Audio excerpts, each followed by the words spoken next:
नेपाल में बलेन Shah finally prime minister बन चुका है। राष्ट्रीय स्वतंत्र पार्टी से इलेक्शन जीतने के बाद एक वेव के तहत वहाँ पर जिस प्रकार से वोटिंग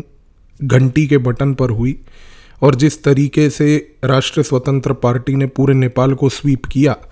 बलेन शाह एक जेनजी लीडर, एटलीस्ट नेपाल में कम से कम सक्सेसफुली वो प्राइम मिनिस्टर बन चुका है, अनलाइक इन भारत। लेकिन ये याद रखिए कि भारत के लिए बलेन शाह को समझना बहुत क्रूशल है। वो इसलिए भी है क्योंकि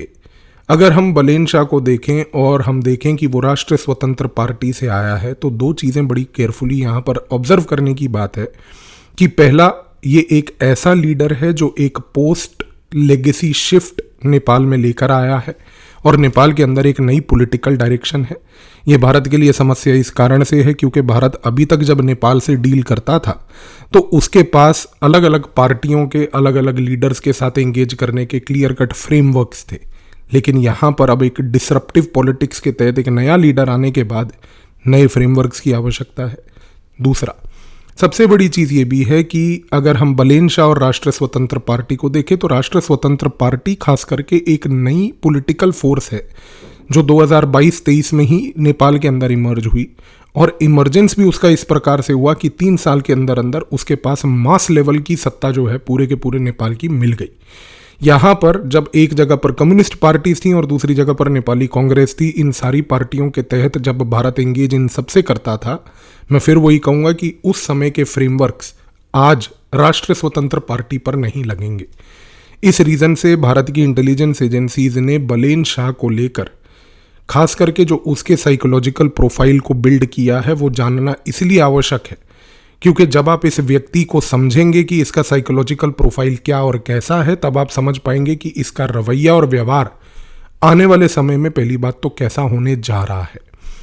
बलेन शाह आज भारत की इंटेलिजेंस एजेंसीज क्लियर कट मानती हैं कि पहली बात वो एक आइडियोलॉजिकल ऑपरेटर नहीं है।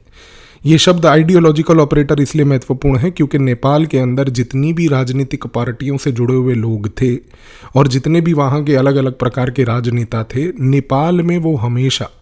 आइडियोलॉजी और विचारधारा को हमेशा अपने एंगेजमेंट में आगे रखते थे। ये इसलिए इम्पोर्टेंट है क्योंकि अगर हम बलेन शाह को देखें तो वो पहली बात पूरे समय अपने कैंपेनिंग के दौरान एक ही चीज़ और एक ही शब्द पे बार बार एम्फसाइज करता आया और वो शब्द था कि हम किसी विचारधारा के नहीं, हम लोगों के साथ हैं। इसीलिए मैंने बोला कि बलेन शाह रिप्रेजेंट कर रहा है एक ऐसा पॉलिसी शिफ्ट जो एक ऐसी लेगेसी को एक आगे बढ़ाने की कोशिश है कि जहां भारत को अब ध्यान से चीज़ों को समझना पड़ेगा अगर उसको एक अनप्रेडिक्टेबल जैसे व्यक्ति बलेन शाह के साथ एंगेज करना है।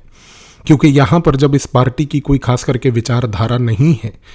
और इस विचारधारा के तहत वो बिल्कुल एक ऐसे पॉलिटिकल सिस्टम में इमर्ज किया है जहाँ पर सिर्फ आइडियोलॉजी ही डोमिनेट करती थी, तो ये एक नया एक्सपेरिमेंट नेपाल के अंदर हो रहा है जिसको भारत को केयरफुली ऑब्जर्व करना है।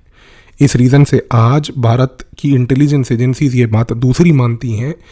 कि बलेन शाह एक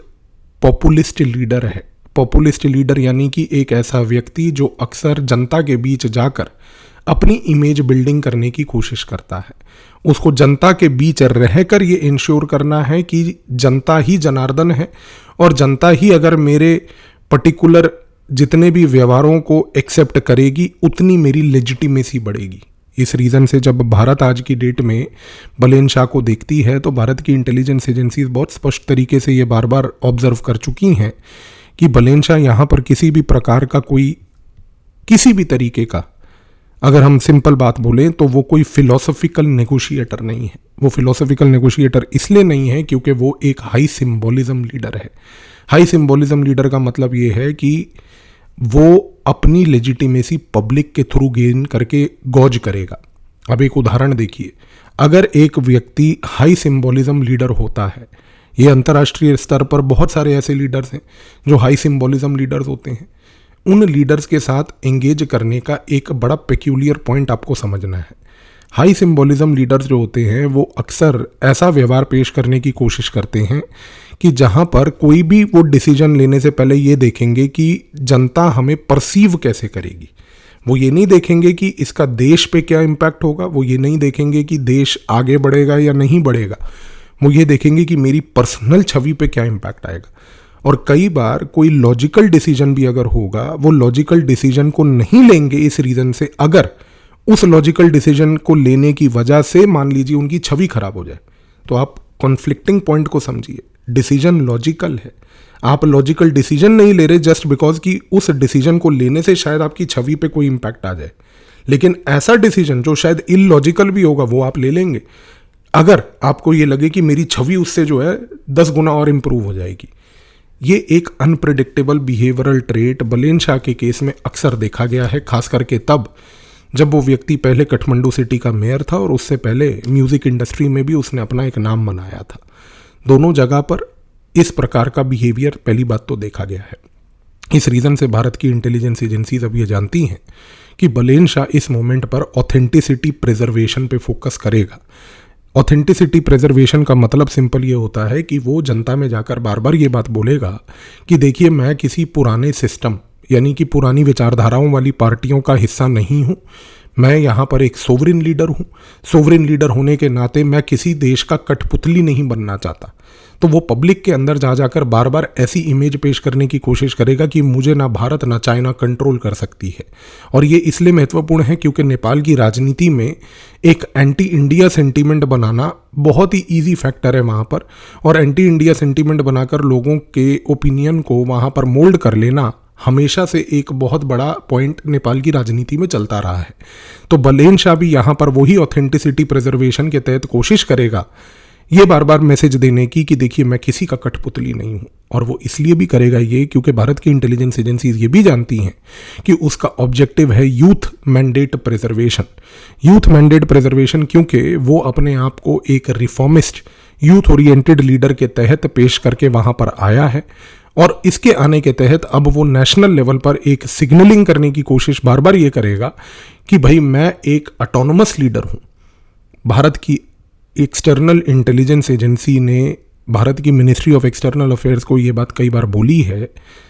कि ये व्यक्ति अपने आप को रिफॉर्मिस्ट बोलेगा। ये व्यक्ति क्योंकि एक इमेज सेंसिटिव व्यक्ति है, ये एक ऐसा व्यक्ति है जो सोवरेनिटी कॉन्शियस व्यक्ति है, ये एक ऐसा व्यक्ति है जो बार बार कहीं ना कहीं एंटी इंडिया स्टेटमेंट्स देगा। लेकिन एंटी इंडिया स्टेटमेंट्स देने का मतलब ये नहीं है कि वो एंटी इंडिया बाय डिफॉल्ट है। फर्क समझने की कोशिश कीजिए,